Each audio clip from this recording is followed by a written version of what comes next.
கிறிஸ்துவில் பிரியமான தேவனுடைய பிள்ளைகளே, ஆண்டவராகிய இயேசு கிறிஸ்துவின் இன்ப நாமத்தில் உங்கள் யாவருக்கும் அன்பின் வாழ்த்துக்களை கிறிஸ்துவின் பிழை ஊழியர்களின் வழியாக நான் கொண்டு வருகிறேன். ஆண்டவருடைய பெரிதான கிருபையினாலே, ஆண்டவருடைய பெரிதான ஆசீர்வாதத்தினாலே நாம் இந்த ஆண்டினுடைய 5 மாதங்களை கடந்து 6ஆம் மாதத்துக்குள்ளே பிரவேசிக்க ஆண்டவர் கிருபை செய்திருக்கிறார். கடந்த 5 மாதங்கள் ஆண்டவர் அற்புதமாய் ஆச்சரியமாய் நம்ம வழி நடத்தினார். கடந்த மாதம் ஆண்டவர் நமக்கு பாராட்டின கிருபைகளுக்காக, அவருடைய இரக்கங்களுக்காக, அவருடைய அற்புத அடையாளங்களுக்காக நாம் அவருக்கு நன்றி சொல்ல கடமைப்பட்டிருக்கிறோம். இந்த 6ஆம் மாதம் ஆண்டவர் இந்த வருஷத்தின் மத்தியிலே நம்மை ஆசீர்வதிக்கிறவர். வேதம் அப்படிதான் சொல்லுது, வருஷத்தின் மத்தியிலே அவரை ஆசீர்வதிக்கிறவர். அது மாத்திரமல்ல, ஆண்டவருடைய தேவனுடைய பிள்ளைகளை உபாகமத்தில் நீங்கள் வாசித்தீர்கள் என்று சொன்னால், அங்கே மோசேயினுடைய உபாகம் புத்தகத்தில் அங்கே சொல்லப்பட்டிருக்கிறது, ஆண்டவர் வருஷத்தின் துவக்கம் முதல் முடிவு மட்டும் அவர் என்ன செய்கிறார், அவருடைய கண்கள் அதன் மேல் நோக்கமாக இருக்கிறது என்று சொல்லப்பட்டிருக்கிறது. கண்களை நம்ம மீது வைத்திருக்கிற தேவன்.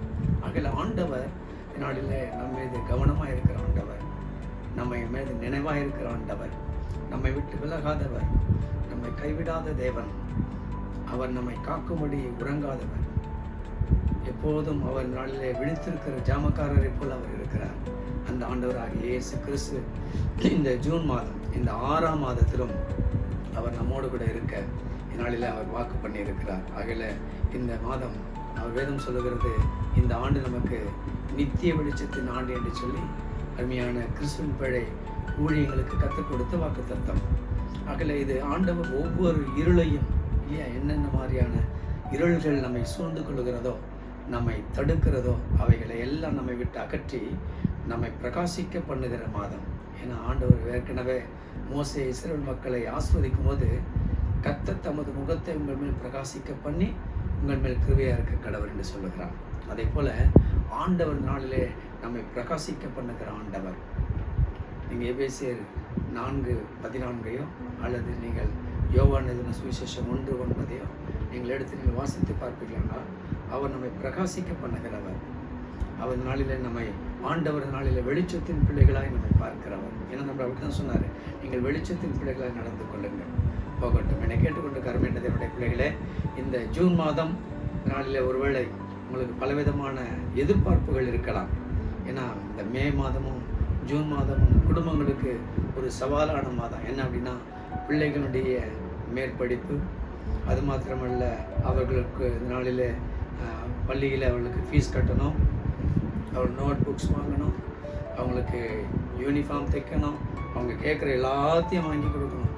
ஏன்னா நம்ம வேறு அவங்களுக்கு ஏற்கனவே சொல்லியிருக்கோம், நீ பாஸ் பண்ணிட்டீங்கன்னா உனக்கு நான் இது வாங்கித்தரேன், அது வாங்கித்தரேன் அப்படின்னு சொல்லியிருக்கோம்.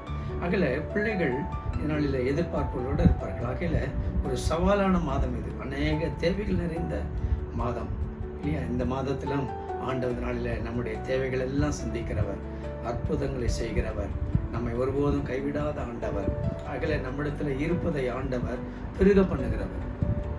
நம்மிடத்தில் இருக்கிற கொஞ்சத்தை பெருக பண்ணி நிறைவை தருகிற ஆண்டவர். ஆகையில் இந்த மாதத்தினுடைய எல்லா தேவைகளையும் என்னென்ன எதிர்பார்த்து, என்னென்ன பட்ஜெட் பண்ணி, என்னென்ன காரியங்களுக்காக நீங்கள் எதிர்பார்த்து கொண்டு இருக்கிறீர்களோ, அதெல்லாம் ஆண்டவர் இந்த மாதம் உங்களுக்கு பூரணமாய் சந்திப்பார். என்னோட சேர்ந்து ஒரு ஆமேன்னு சொல்லுங்கள். ஆமேன். கர்த்தர் நல்லவர். ஆமேன். நீங்கள் விசுவாசித்தால் தேவனுடைய மகிமையை காண்பீர்கள். ஏன்னா நம்முடைய விசுவாசமே நமக்கு கொடுக்குற நம்முடைய ஜெயம். அதை நம்ம எப்போதும் மறந்துடக்கூடாது.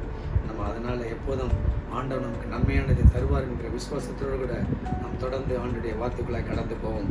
என்னை கேட்டுக்கொண்டு கருமையான தேவனுடைய பிள்ளையை, ஆண்டவர் இந்த ஜூன் மாதம் நீங்கள் எதிர்பார்க்கிற வாக்கு தத்துவம் என்ன என்கிற ஆவலோடு கூட நீங்கள் ஒருவரை இதை கண்டு கொண்டிருக்கலாம். என்னை கேட்டுக்கொண்டு கருமையான தேவனுடைய பிள்ளையை, ஏசாயா தீர்க்கதரிசியின் மூலமாக ஆண்டவர் 57ஆம் அதிகாரம் 18ஆம் வசனத்தின் மூலமாக நமக்கு ஒரு தீர்க்க தரிசனத்தை வைத்திருக்கிறார், ஒரு வாக்கு தத்துவத்தை வைத்திருக்கிறார். அதை தான் உங்களோடு கூட பகிர்ந்து கொள்ள ஆவியானவரனை அனுமதித்திருக்கிறார். அதை உங்களுக்காக நான் வாசிக்கட்டும். ஏசாயா 57:18. நீங்கள் உங்களுடைய தனிமையான நேரங்களில் இந்த அதிகாரத்தை முழுவதையும் நீங்கள் வாசிங்கள். அப்போது தான் இந்த வாக்கு தத்துவத்துடைய உள் சாராம்சம் உங்களுக்கு புரியும். நான் வாசிக்கிறேன். அவர்கள் வழியை நான் பார்த்து அவர்களை குணமாக்குவேன், அவர்களை நடத்தி திரும்பவும் அவர்களிலே துக்கப்படுகிறவர்களுக்கும் ஆறுதல் அளிப்பேன். என்ன அருமையான வார்த்தை பாருங்கள். ஆண்டவர் இந்த நாளில் எனக்கு இல்லை ஒருவேளை அண்டர்லைன் பண்ணி அடிக்கோடிட்டு காட்டிய வார்த்தை என்னென்று சொன்னால், அவர்களுக்கும் அவர்களிலே துக்கப்படுகிறவர்களுக்கும் ஆறுதல் அளிப்பேன்.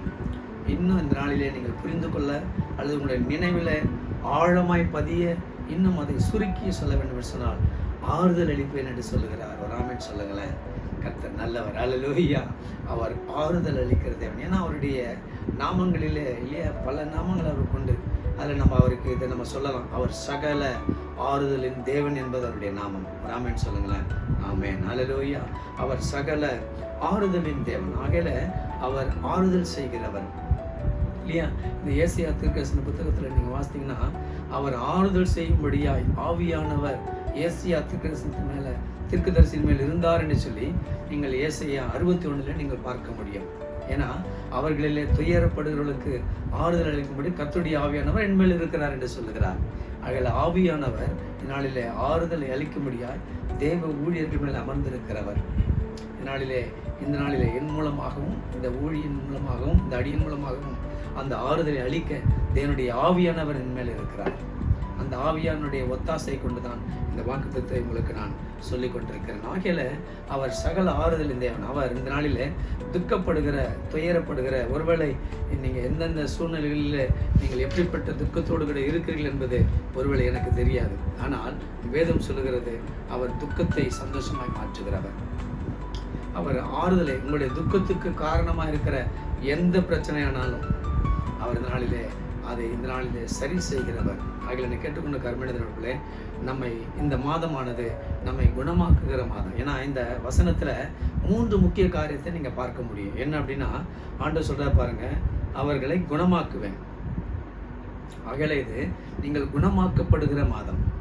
அடுத்தது பாருங்க, அதில் சொல்லுகிறார் அவர்களுக்கு இல்லையா, ஆண்டவர் சொல்கிறாரு அவர்களை நடத்தி என்று சொல்லப்பட்டுகிறது. உங்களை நடத்துகிற மாதம். இந்த மாதம் நான் எப்படி இந்த குடும்பத்தை நடத்த போகிறேன், என் பிள்ளைகளை எப்படி நடத்த போகிறேன், இந்த மாதம் எப்படி தான் இந்த குடும்பத்தை நான் இழுத்து செல்ல போகிறேன்னு எனக்கு தெரியலேன்னு ஒருவேளை யோசிக்கிற தகப்பனே அல்லது யோசிக்கிற தாயே, நீங்கள் யாராக இருந்தாலும் சரி, இந்த மாதத்தை நடத்துகிறவர் நம்முடைய ஆண்டவர். ராமன் சொல்லுவோமே, கர்த்தர் நல்லவர். அல்லேலூயா. அவர் நடத்துகிறவர். அது மாத்திரமல்ல, அவர் இந்த நாளிலே ஆறுதல் படுத்தும் மாதம் இது. ஒரு ஆமேன் சொல்லுங்களேன். அவர் ஆறுதல் படுத்தும் மாதம். ஆமேன். அவர் குணமாக்குகிற மாதம். அது மாத்திரமல்ல, உங்களை நடத்துகிற மாதம், உங்களுக்கு ஆறுதல் அளிக்கிற மாதம் இது. ஆகல நாம் எதை குறித்து கவலைப்படாமல் இந்த 1ஆம் தேதியிலிருந்து நீங்கள் மிகுந்த சந்தோஷத்தோடு கூட எதையும் கவலைப்படுத்தாமல் நீங்கள் பின்னிட்டு பாராமல் ஆண்டவர்களுக்கு முன்னாக செல்லுகிறார். அவரை தொடர்ந்து அவர் உங்களுக்கு அற்புதத்தின் வாசல்களை திறந்து கொண்டே போவார். அநேக இருள்களை எல்லாம் அகற்றி ஆண்டவர் வெளிச்சத்திலே உங்களை நடக்க பண்ணுவார். அந்த ஆண்டவர் நித்திய வெளிச்சத்தின் ஆண்டிலே நம்ம இந்த நாளிலே கரம் பிடித்திருக்கிறார். ஆண்டவர் அவர் நடத்துகிறவர். எதை குறித்து கவலைப்படாதீங்க. அதிலும் விசேஷமாக அவர்களிலே துக்கப்படுகிறவர்களுக்கு ஆறுதல் அளிப்பேன். ஆண்டவர் நாளிலே எப்படிப்பட்ட நீங்கள் துக்கமாக இருந்தாலும் சரி, இந்த ஜூன் மாதம் இது ஆறுதலின் மாதம். இது ஜூன் மாதம் அல்ல இல்லையா. இதற்கு ஒரு பின் சரித்திரம் இருக்கும். ஜூன் மாதம் எப்படி பிறந்தது, அதுக்கு யார் ஜூனன் பேர் வச்சாங்க அப்படின்லாம் ஒரு சரித்திரம் இருக்கும். ஆனால் நான் சொல்ல விரும்புகிறது, இந்த மாதத்திற்கு பெயர் ஆறுதல். வராமன்னு சொல்லுங்களேன். அல்லேலூயா. இது ஆறுதல் அளிக்கிற மாதம். ஆண்டவர் என்னோடு கூட ஒரு நீங்கள் சேர்ந்து இதை நீங்கள் அறிக்கை பண்ணுவீர்களானால் இது உங்களுக்கு ஆறுதல் மாதமாகவே இருக்கும். ஏன்னா நான் ஆறுதல் அடையும் மாதம் இது. நாம் ஆறுதல் அடையும் மாதம் இது. இது எனக்கு ஜூன் அல்ல. என்னோடு கூட ஆமோதிக்கிறவர்கள் நீங்களும் ஆமன் என்று சொல்லி இந்த மாதத்தை நீங்கள் ஆறுதலின் மாதம் என்றே நீங்களும் நாளிலே விசுவாசிக்க உங்கள் வசனம் வைத்து விடுகிறேன். கர்த்தர் நல்லவர். நம்முடைய தேவனுக்கு இல்லையா, அவர் ஆறுதலின் தேவன் என்று பெயர் இல்லையா. அதை நான் ஏற்கனவே உங்களுக்கு சொல்லியிருக்கேன். அன்பு தேவ பிள்ளைகளை, சரியா, நீங்கள் என்ன கொடுத்தா இல்லையா நீங்கள் திருப்தி ஆவீங்க, எதை செய்தால் உங்களுக்கு சந்தோஷம் உண்டாகும் என்பதை அறிந்த ஆண்டவர் இந்த மாதம் குறிப்பாக இல்லையா ஆண்டவர் சொல்கிறாரு, நீங்கள் நானும் திருப்தி அடைகிற ஒன்று இருக்கும் என்று சொன்னால் அது ஆறுதல். ஆமென். எல்லா விதத்திலும் நமக்கு ஒரு ஆறுதல் இருந்தால் போதும் இல்லையா. ஒருவேளை நம்ம பிரச்சனை, ஒருவேளை சோர்வு, ஒருவேளை கவலை, இப்படிப்பட்ட நேரங்களில் நம்ம நினைக்கிறது என்னென்னா, எனக்கு யாராவது பக்கத்தில் இருந்தால், யாராவது ஒரு ஆறுதல் சொன்னால் நல்லா இருக்குமென்னு சொல்லி. ஆனால் அவர் சொல்கிறாரு, நான் உனக்கு ஆறுதல் அளிக்கிற தேவன், நானே உனக்கு ஆறுதல் அளிக்கிற கர்த்தர் என்று சொல்லி அவர் சகல ஆறுதலின் தேவனாகிய கர்த்தர் உங்களோடு கூட இருக்கிறார் என்பதில் எந்த விதமான சந்தேகம் இல்லை. ஆகல இல்லையா, துயரப்படுகிற நமக்கு, துக்கப்படுகிற உங்களுக்கு அவர் ஆறுதல் அளிக்கும்படி ஆவியானவராய் ஏசியா தீர்க்கதரிசி மூலமாக இப்போது வெளிப்பட்டு கொண்டிருக்கிறார். போகட்டும். அதை தாண்டி நீங்கள் இல்லையா, துயரம், துக்கம், பிரச்சனை, போராட்டம், ஒருவேளை அவமானம், நிந்தை இல்லையா, அல்லது ஒருவேளை வீண் பழி, சண்டைகள் மற்றும் நண்பனால் அல்லது ஒருவேளை உறவுகளால் இல்லையா, ஒருவேளை பெற்றோரால், கணவனால், மனைவியால், ஒருவேளை பிள்ளைகளால் ஆறுதல் இழந்த ஒரு சூழ்நிலையில் நீங்கள் தள்ளப்பட்டிருப்பீர்களானால், ஒருவேளை ஆறுதல் இழந்திருப்பீர்களானால் நீங்கள் கலங்க வேண்டிய அவசியம் இல்லை. உங்களை ஆறுதல் படுத்துகிறவர் இல்லையா உங்களை நோக்கி வந்து கொண்டிருக்கிறார். உங்கள் பக்கத்தில் வந்து கொண்டிருக்கிறார். உங்கள் அருகிலே நிற்கிறார். அவர் உங்களை ஆறுதல் படுத்தவே இந்த மாதத்தின் துவக்கத்தில் உங்கள் அருகிலே வந்து நின்று கொண்டிருக்கிறார். ஒரு ஆமென் சொல்லுங்களேன். ஹல்லேலூயா. இதற்கு இந்த நாளிலே இஸ்ரவேலை ஆறுதல் படுத்த ஏசியா தீர்க்கதரிசியின் மேல் ஆவியானவராய் வந்த ஆண்டவர் இன்றைக்கு இந்த புதிய ஏற்பாட்டின் இஸ்ரவேலாகிய உங்களுக்கு எனக்கும் ஆவியானவராய் நம்மிலே வாசம் பண்ணி கொண்டிருக்கிறார். ஆகல எதை குறித்து கவலைப்பட வேண்டியதில்லை. எப்படி என்பதை ஒரு சில காரியங்களை உங்களுக்கு நான் சொல்லி நான் இந்த நாளில் கடந்து போக ஆவியான எனக்கு அனுகிரக செய்வராக, ஆவியானவர் என்னை அனுமதிப்பாராக. அவர் எப்படிப்பட்டார்? லூக்கா எழுதின சுவிசேஷம் 7ஆம் அதிகாரத்தை நீங்கள் திருப்பி வைத்துக் கொள்ளுங்கள். அதில் 11ஆம் வசனம் முதல் 17ஆம் வசனம் வரையிலும் உங்களுடைய தனிப்பட்ட நேரத்தில் இதை நீங்கள் வாசித்து அதனுடைய உட்கருத்துக்களை, உள்ளாழங்களை நீங்கள் ஆவியானுடைய ஒத்தாசையோடு கூட புரிந்து கொள்ள உங்கள் வசம் வைத்து விடுகிறேன். அதிலிருந்து ஒரு சில காரியங்களை மாத்திரம் நான் சொல்லி கடந்து போகிறேன். கப்பர்நகமினுடைய தென்மேற்கு பகுதியில் இருக்கிற நாயின் என்னும் ஊருக்கு இல்லையா, நாயின் என்னும் நகரத்திற்கு ஆண்டவராக இயேசு கிறிஸ்து கிட்டத்தட்ட 32 கிலோமீட்டர் என்று சொல்லி சரித்திர ஆசிரியர்கள் அதை கணக்கெடுக்கிறார்கள். அவ்வளவு தூரம் அவர் பயணப்பட்டு இங்கிருந்து கப்பர்நகமிலிருந்து நாயின் என்கிற ஊருக்கு அவர் வருகிறார். ஆம் தேவ பிள்ளையே, உன்னுடைய பிரச்சனையை மாற்ற, உன்னுடைய துயரத்தை நீக்க, உன்னுடைய கண்ணீரை துடைக்க, உன் வேதனைக்கு ஒரு முற்றுப்புள்ளி வைக்க, உன் நிந்தையை உன்னிட்டிலிருந்து நீக்க, ஒரு ஆமென் சொல்லுங்களேன். அவர் கண்ணீரை துடைக்க மாத்திரமல்ல, வேதனையை மாற்ற, பிரச்சனையை தீர்க்க, நிந்தையை நீக்க அவர் இந்த நாளில் பிரயாணப்பட்டு உங்களையும் என்னையும் தேடி வந்திருக்கிறார். ஒரு ஆமென் சொல்லுங்களேன். ஏன்னா அவர் நம்மை தேடி வந்தவர், நாம் அவரை தேடி செல்லவில்லை. நம்மை தேடி வந்த ஆண்டவரை தான் நாம் ஆராதித்து கொண்டிருக்கிறோம். ஆகையில அவர் நம்முடைய பிரச்சனைகளுக்கு ஒரு முற்றுப்புள்ளி வைக்க, உன்னுடைய வேதனைகளுக்கு ஒரு முற்றுப்புள்ளி வைக்க, உன் கண்ணீரை துடைத்து உனக்கு ஆறுதலை அளிக்க ஆண்டவர் பிரயாணப்பட்டார். ஒரு ஆமென் சொல்லுவோமே. கர்த்தர் நல்லவராக இருக்கிறார். ஆமென். ஹல்லேலூயா. உங்களிடத்துக்கு வந்திருக்கிறவர் சகல ஆறுதலின் தேவன் என்பதை மீண்டுமாக உங்களுக்கு நான் வலியுறுத்துகிறேன். இந்த 7ஆம் அதிகாரத்தில் இந்த 7 வசனங்களிலிருந்து 7 காரியங்கள் உங்களுக்கு நான் மேற்கோள் காட்டி நான் வேகமாய் கடந்து போகிறேன். என்னென்று சொன்னால், முதலாவது அவர் உன் அருகில் வருகிறார். உன்னுடைய துக்கத்தை மாற்ற அல்லது உன்னை ஆறுதல் படுத்த முதலாவது தேவன் உன் அருகிலே வருகிறார். லூக்காவின் சுவிசேஷம் 7ஆம் அதிகாரம் நீங்கள் 14ஆம் வசனத்தில் நீங்கள் பார்க்க முடியும். முதலாவது அவர் உன் அருகிலே வருகிறார். ஆம் தேவ பிள்ளையே, சகல ஆறுதலின் தேவனாகிய கர்த்தர் இல்லையா ஆறுதலை இந்த நாளில் உனக்கு கட்டளையிட பிரயாணப்பட்ட வந்தவர் முதலாவது அவர் உன்னிடத்துக்கு வருகிறார். இரண்டாவது நீங்கள் பார்க்கும்போது அவர் வந்த தேவன் உன்னை நோக்கி பார்க்கிறார். அதே லூக்காவின் சுவிசேஷம் 7ஆம் அதிகாரம் 13ஆம் வசனத்தில் நீங்கள் பார்க்கும்போது அவர் உன்னை நோக்கி பார்க்கிறார். ஆம் தேவ பிள்ளையே, உன்னை ஆறுதல் படுத்த, உன் கண்ணீரை துடைக்க, உன் வேதனையை மாற்ற உன் அருகிலே வந்தவர் உன்னை இப்போது நோக்கி பார்க்கிறார். அவருடைய கண்கள் இதனாலில் உன்மேல் படுகிறது, உன்னுடைய பிரச்சனை மீது படுகிறது, அவருடைய கவனம் உன்மேல் வருகிறது. அவர் உன் பக்கமாய் திரும்பி இருக்கிறார், உன்னை நோக்கி வந்திருக்கிறார், இப்போது உன்னை நோக்கி பார்க்கிறார். ஒரு ஆமென் சொல்லுங்களேன். எதை குறித்து நீ கலங்க வேண்டிய அவசியம் இல்லை. அவர் உன் அருகில் வந்தவர் மாத்திரமல்ல, உன்னை நோக்கி பார்க்கிறவர் மாத்திரமல்ல. அதே லூக்கா எழுதின சுவிசேஷம் 7ஆம் அதிகாரம் 13ஆம் வசனத்தில் நீங்கள் பார்ப்பீங்கன்னா அவர் உன்மேல் மனதுருகுகிறவர். இங்கே ஒரு அருமையான இந்த பகுதி ஒரு கைம்பெண்ணை குறித்து சொல்லப்பட்ட ஒரு பகுதி. இந்த பகுதியினுடைய காரியங்களை நீங்கள் அறிந்து கொள்வீர்கள். ஆகையில தன்னுடைய மகனை இழந்து இல்லையா அடக்கம் பண்ணப்படும்படியாய் இல்லையா நாளில் கடந்து போய் கொண்டிருக்கிற ஒரு கைம்பெண்ணனுடைய வாழ்க்கை வரலாறு தான் உங்களுக்கு நான் சுட்டி காட்டி கொண்டிருக்கிறேன். அவளுக்கு இருந்த ஆதரவு அதுதான். ஒரே மகன், எல்லாம் அவளை விட்டு போய்விட்டது. இப்போ தன் மகனை அடக்கம் செய்ய அவள் கடந்து போய் கொண்டிருக்கிறாள். துக்கத்தோடு கூட இருக்கிறாள். அவளை ஆறுதல் படுத்த ஒருவராலும் கூடாது. ஆனால் அப்படிப்பட்ட துக்கத்தில் இந்த நாளில் இருக்கிற அந்த கைம்பெண் ஆகிய அந்த நாயின் ஒரு விதவையை ஆண்டவர் தேடி வந்து அவளை ஆண்டவர் அருகில வந்து அவளை நோக்கி பார்த்து மாத்திரமல்ல, இப்போது அவள் மேல் மனதுருகினார். அதே போல உங்கள் மேல் மனதுருகும்படி அவர் கடந்து வந்திருக்கிறார். அதில் உங்கள் மேல் மனதுருகும்படி மாத்திரமல்ல, அதே 7ஆம் அதிகாரம் 13ஆம் வசனம் நமக்கு இன்னொரு காரியத்தை சொல்லுகிறது. என்னென்னு சொன்னால், உன் அருகில வந்தவர் இல்லை அல்லது ஒருவேளை உன்னை நோக்கி பார்த்தவர் அல்லது மாத்திரம் நம்மேல மனதுருகின ஆண்டவர் இப்போது ஒரு அருமையான ஒரு வார்த்தை அவர் சொல்லுகிறார். என்ன தெரியுமா? அழாதே. என்னை பார்த்து அவர் சொல்லுகிறார். ஒருவேளை அன்றைக்கு ஆண்டவர் இந்த நாயின் ஒரு விதவையை பார்த்து சொன்ன வார்த்தையாக இருக்கலாம். ஆனால் அது அன்றைக்கு சொல்லப்பட்ட வார்த்தை அல்ல. இன்றைக்கு உன்னோடு என்னோடு கூட இடைப்பட்டு கொண்டிருக்கிற வார்த்தை இது. உங்களை என்னை பார்த்து தான் சொல்லுகிறார். மகனே, மகளே, அருமையான தேவ பிள்ளையே, நீ அழாதே என்று சொல்லுகிறார்.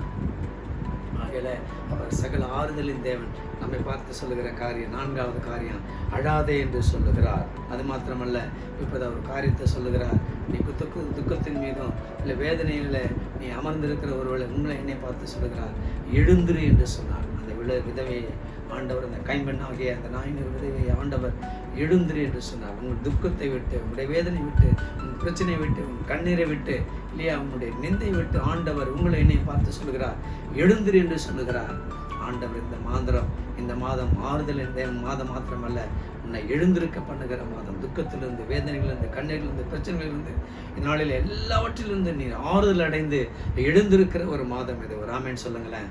கர்த்தர் நல்லவர், கர்த்தர் பெரிய காரியங்களை செய்கிறார். அது மாத்திரமல்ல, ஆண்டவர் இந்த நாளில் இன்றைக்கு ஆண்டவர் எது உனக்கு பிரச்சனையாக இருக்கிறது, எது உனக்கு கொடுத்தால் நீ ஆறுதல் அடையாவ, அதை தொடுகிற ஆண்டவர். நல்லா கவனிங்க.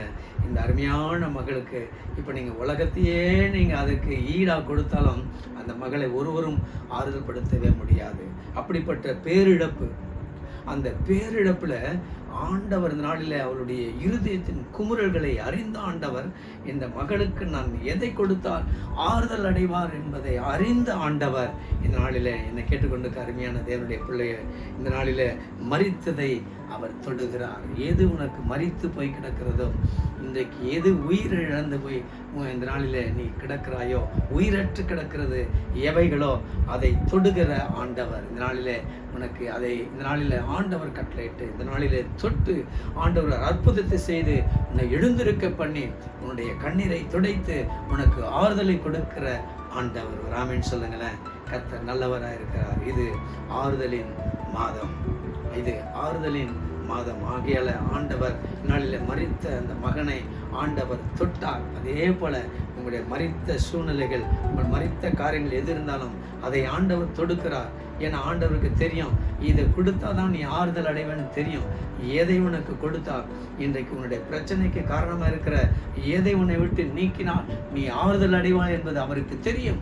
அதை ஆண்டவர் இந்த நாளில் கொடுத்து உனக்கு அற்புதத்தை செய்யவே இன்றைக்கு ஆண்டவர் உன்னை நோக்கி வந்தார். உனக்காக பிரயாணப்பட்டு வந்திருக்கிறார். ஒரு ஆமென் சொல்லுங்களேன். கர்த்தர் நல்லவராக முடிவாய் ஒன்றை சொல்லுகிறேன். அதே லூக்கா எழுதின சுவிசேஷம் 7ஆம் அதிகாரம் 15ஆம் வசனத்தை நீங்கள் வாசித்து பார்ப்பீங்கன்னா, ஆறுதலை உன்னிடத்தில் ஒப்படைக்கிறார். ஆறுதலை உன்னிடத்துல ஒப்படைக்கிறார். நம்முடைய ஆண்டவர் ஆறுதல் படுத்திட்டு இல்லையா நீ ஆறுதலா இருன்னு சொல்லிட்டு போகிறவர் அல்ல. ஆறுதலை உன்னிடத்துல ஒப்படைக்கிற ஆண்டவர், என்னிடத்துல ஒப்படைக்கிற ஆண்டவர், நம்மிடத்துல ஆறுதலை ஒப்படைக்கிற ஆண்டவர்.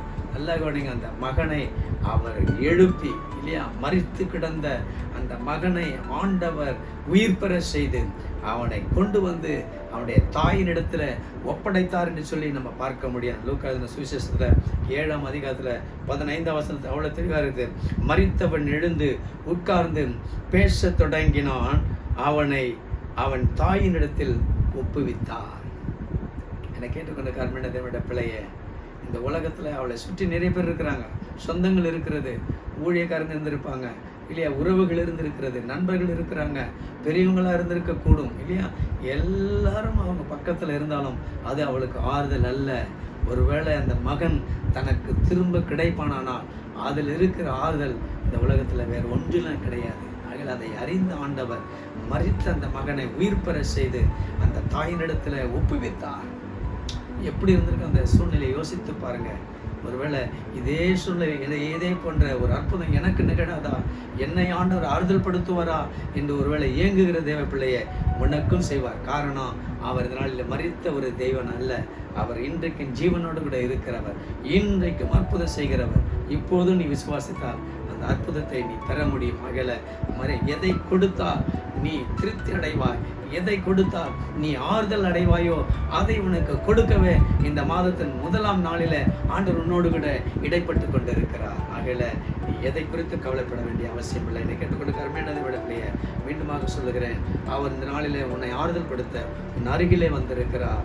ஆண்டவர் உன்னை நோக்கி பார்க்கிறார், உண்மையில மனதுருகுகிறார், உன்னை அழாதே என்கிறார். அது மாத்திரமல்ல, உன்னை எழுந்திரு என்று சொல்லி இல்லை மரித்ததை ஆண்டவர் உன்னுடைய துக்கத்துக்கு உன்னுடைய இல்லையா ஆறுதலற்ற காரியத்திற்கு எது காரணமாக இருக்குதோ அதை தொட்டு அதில் ஒரு அற்புதத்தை செய்து ஆண்டவர் நாளில் எதை கொடுத்தா நீ ஆறுதல் அடையவா அதை உன்னிடத்துல ஒப்படைத்து ஆண்டவனை ஆறுதல் படுத்துகிற தேவன். ஆமேன்னு சொல்லுங்களேன்.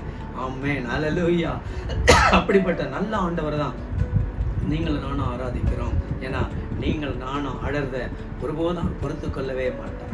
நம்ம துக்கமாக இருக்கிறத ஒருபோதும் அவர் அனுமதிக்கவே மாட்டார்.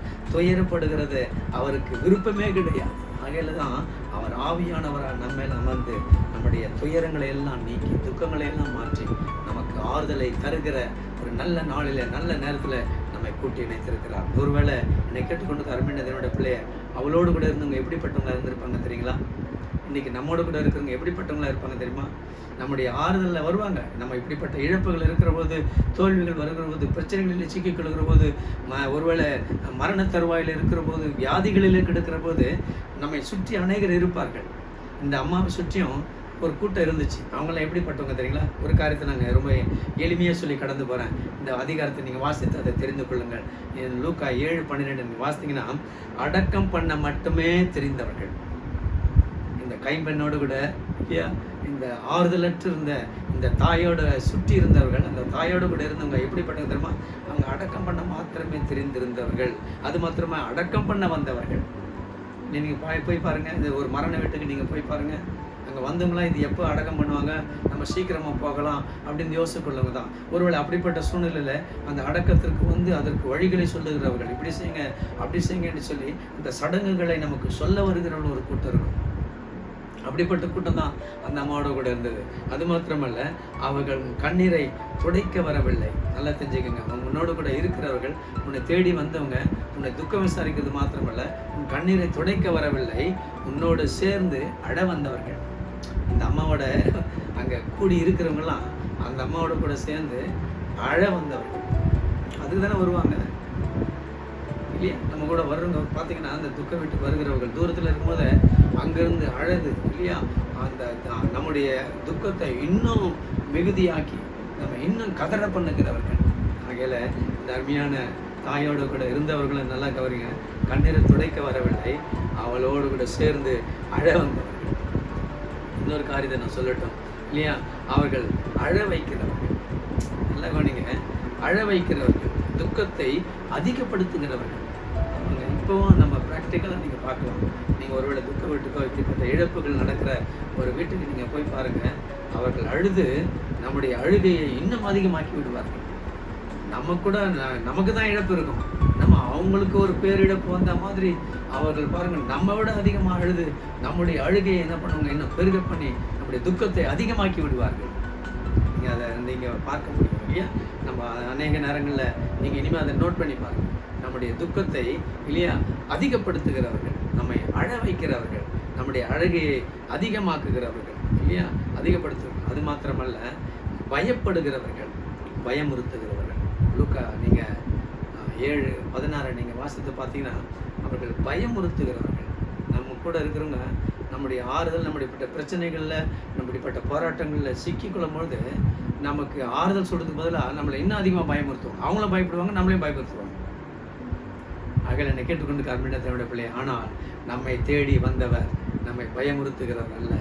உங்கள் அருகிலே நின்று கொண்டிருக்கிறவர், உங்களை விசாரிக்கிறவர், உங்கள் மேல் மனதுருகிறவர், உங்களை அழாதே என்று சொல்லுகிறவர், உங்களுடைய துக்கத்தை அதிகப்படுத்துகிறவர் அல்ல, உங்களை அழ வைக்கிறவர் அல்ல. நல்லா கவனிங்க, அவர் உங்களுடைய காரியங்கள் எல்லாம் இதனால மூடி புதைக்க வரவில்லை, அதிலிருந்து ஒரு உயிர்ப்பை உண்டு பண்ணுவார், அதிலிருந்து ஒரு அற்புதத்தை தோன்ற பண்ண, அதிசயத்தை தோன்ற பண்ண உன்னை தேடி வந்தவர். ஒரு ஆமென் சொல்லுங்களேன். அவர் இந்த நாளிலே உங்களோடு கூட இருக்கிறார். ஆகில இந்த மாதத்தின் துவக்கத்தில் இருக்கிற அருமையான தன்னுடைய பிள்ளைய எதை குறித்தும் கவலைப்படாதீங்க. அவர் சகல ஆறுதலின் தேவன். அவர் ஆறுதல் அளிக்க வந்திருக்கிறார். ஏன்னா ஒரு சின்ன பிரச்சனையாக இருந்தால் கூட நமக்கு அது துக்கமாக இருக்கும், அதில் நமக்கு ஒரு ஆறுதல் இருக்காது. அது எந்த காரியமாக இருக்கட்டும், பெரிய விஷயம் மாத்திரம்தான் இல்லை. இந்த அம்மா ஒருவேளை இழந்துட்டாங்க அதனால அவங்கள ஆறுதல் படுத்த இல்லை. ஒரு சின்ன விஷயத்தில் கூட நீங்கள் துக்கத்தை எழுந்து ஆறுதலற்று நீங்கள் இருப்பீர்கள். உங்களை ஆறுதல் படுத்தவே இந்த மாதத்தில் அவங்க கடந்து வந்திருக்கிறார். ஆகல அவர் சகல ஆறுதலின் தேவன். அவர் சொல்லியிருக்கிறார். இன்றைக்கு நாளில் நான் மீண்டுமாக அந்த வார்த்தையை உங்களுக்கு நான் வாசித்து நான் முடிவு செய்யட்டும். அவர்கள் நல்லா கிடைங்க, அவர்களுக்கும் அவர்களிலே துக்கப்படுகிறவர்களுக்கும் ஆறுதல் அளிப்பேன். ஆறுதல் அளிக்கிறான். இந்த மாதம் உங்களுக்கு ஆறுதல் அளித்து உங்களுடைய பிரச்சனைக்கு ஒரு முற்றுப்புள்ளி வைத்து உங்களுடைய துக்கத்தை சந்தோஷமாய் மாற்றி உங்களுடைய இருள் எல்லாவற்றையும் நீக்கி ஆண்டவரின் நாளிலே பிரகாசிக்க பண்ணுவாராக. அப்படியே கண்களை மணி நாம் ஜெபிப்போமா? பரிசுத்தமுள்ள நல்ல பிதாவே, உங்களுடைய பிள்ளைகளுடைய துக்கங்கள் என்னவா இருந்தாலும் நீர் சொன்ன அந்த வாக்குத்தத்தின்படி நீர் ஆறுதல் அளிக்க உங்கள் பிள்ளைகளை நீ தேடி வந்திருக்கிறீர் என்ற இந்த நாளிலே ஆறுதலற்ற ஆண்டவரே, நம்முடைய குடும்பத்தின் நிமித்தமாய், பிள்ளைகள் நிமித்தமாய், கணவன் நிமித்தமாய், உறவுகள் நிமித்தமாய், தங்களுடைய தேவைகள் நிமித்தமாய், எந்த காரியத்தின் நிமித்தமாய் நம்முடைய பிள்ளைகள் ஆறுதலை இழந்திருக்கிறார்களோ அந்த இடத்தை ஆண்டவரே நீங்க ஆண்டவரே இப்பொழுதே ஆண்டவரே மாற்றி ஆண்டவரே நம்முடைய பிள்ளைகளுக்கு நீர் எதை கொடுத்தால் அவர்கள் ஆறுதல் அடைவார்களோ அதை ஆண்டவருடைய பிள்ளைகளுக்கு தர அவர்களை நீ தேடி வந்திருக்கிறீர் ஆண்டவரே. நீ பிரயாணப்பட்டு வந்திருக்கிறேன்னு சொல்லி நான் விசுவாசிக்கிறேன். நம்முடைய பிள்ளைகளுடைய பிரச்சனைகளை நீங்க மாற்றுங்கண்டவரே, நம்முடைய பிள்ளைகளுடைய கண்ணீரை நீங்க மாற்றுங்கண்டவரே, அவளுக்கு நீங்க ஆறுதலை அளித்தாண்டவரே, அவர்களை ஆண்டவர் இந்த நாளிலே உயிர்ப்பிக்கும்படியா ஆண்டவரே அப்பா நீங்க அனுகிரகம் செய்யும்படியாக கரங்களை கொடுக்குறோம். சமாதானத்தையும் சந்தோஷத்தையும் நம்முடைய பிள்ளைகளுக்கு நிறைவாக்கி தாங்க ஆண்டவரே. இந்த மாதத்தைய சகல தேவைகளையும் நம்முடைய பிள்ளைகளுக்கு சந்தித்தாண்டவரே. நீர் ஆறுதலின் தேவன் என்பதை நம்முடைய பிள்ளைகள் வருகிற நாட்களிலே ஆண்டவரே காண்கிற யாவரிடத்திலும் ஆண்டவரே அவர்கள் சாட்சியாய் ஆண்டவரே இந்த நாளிலே பகிர்ந்து கொள்ள அனுகிரகம் செய்யும். இந்த வார்த்தையினாலே அவர்களை தேற்றும் ஆண்டவரே. நன்மை கிருபை அவர்களை தொடரட்டும். ஆசீர்வதியும் இயேசு இரட்சகரின் நல்நாமத்தில் பிதாவே, ஆமென். ஆமென். என்னோட கூட சேர்ந்து சொல்லுங்கள். என் ஆத்துமாவே கர்த்தரை ஸ்தோத்திரி, என் முழு வல்லமை அவருடைய பரிசுத்த நாமத்தை ஸ்தோத்திரி. என் ஆத்துமாவே கர்த்தரை ஸ்தோத்திரி, அவர் செய்த சகல உபகாரங்களை மறவாதே. ஆமென். நமது ஆண்டவராக இயேசு கிறிஸ்துவின் கிருபை, பிதாவாக இதனுடைய அன்பு, தூய் ஆவியானுடைய அந்நியனுக்கு திருகாலுகை ஆசீர்வாத வழிநடத்தில் பாதுகாப்பு சமாதானம் இன்றும் நம்மோடு கூட இந்த நாளில் ஆறுதல் அற்றிருக்கிற உங்களோடு கூட அவருடைய வருகை மட்டும் தங்கி தாவரிப்பதாக. Amen. Amen. Thank you. God bless you. அவர் ஆறுதலின் தேவன். இந்த மாதம் ஆறுதலின் மாதம், மறவாதீர்கள்.